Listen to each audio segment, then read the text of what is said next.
Hello, it's Tara, back again with another thought for the week.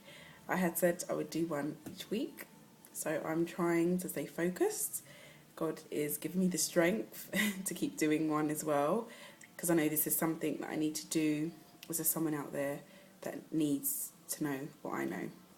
So this week I'm going to focus on something that, again, has been my week has kind of been able to birth this word, because I've had a week of assisting a charity, doing some training, as I'll be working alongside a charity that help victims of crime.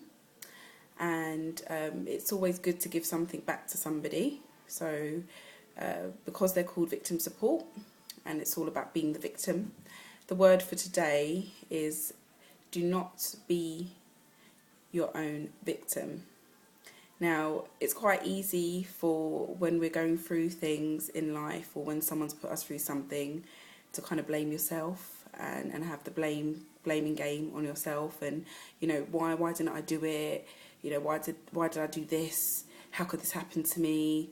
And then the more you find yourself kind of whying and how and when, if but what, maybe you end up just kind of digging a hole and getting into a deeper depression. And the thing is about our minds, they're very powerful, and the more you kind of soak in the negative, the more it will weigh you down.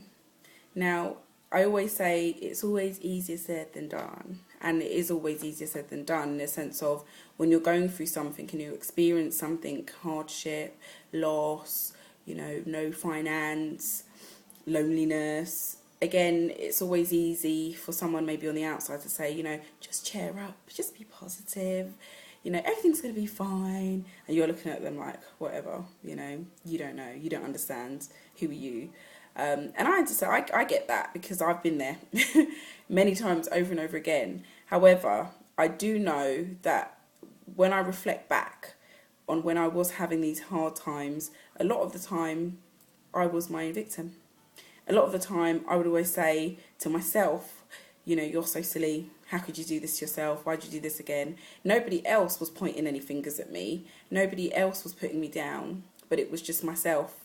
And again, the more you keep yourself in that, the more you become victimized and depressed. Now, going back to my faith, I know that the Lord wants me to be so happy. The Lord wants all of us, the creator of the world, wants everybody in this planet to live an amazing life, a positive life. His son died for us to be happy, to be uplifted. So again, going back to my faith, there's no point us, if we have any kind of belief or any kind of faith, there's no point us saying that we have that belief, but then every time we get in a situation, we blame ourselves, we become our own victims, we become slaves to the situation. And that's basically what it is.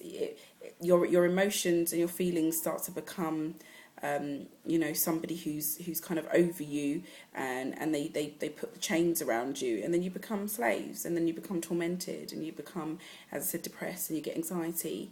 And the Lord doesn't want that for you. And if you have your faith and your belief, you understand that you shouldn't really be living like that. It's a kind of thing where when your situations happen, get on your knees, pray, read a Bible, do something, go to the gym, do a jog, go and watch a movie, anything, take a walk, anything that makes you de-stressed and decluttered, because our brains can start to become cluttered.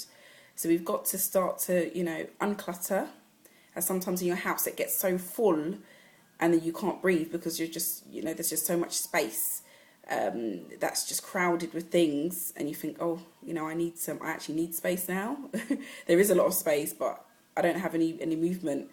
So what do? You declutter. And that's sometimes our minds, they get so cluttered with things because, I don't have money for this, and this person's being like this way to me, and oh my God, at work it's so, and we start to pick up things. So what I would say is start to declutter the mind.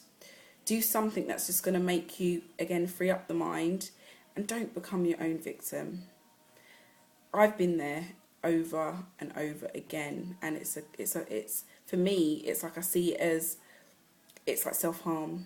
and you know, you might as well be physically doing something to yourself, because the mental is also just as bad. So start to be positive today, guys. You've got one life. You know, don't be your own victim.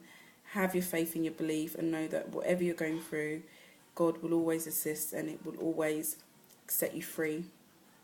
So it's been lovely speaking with you. I hope you've got something, and I look forward to speaking to you again. So have a lovely, blessed week, and I'll speak soon. And just know that God's love is all you need. Bye bye.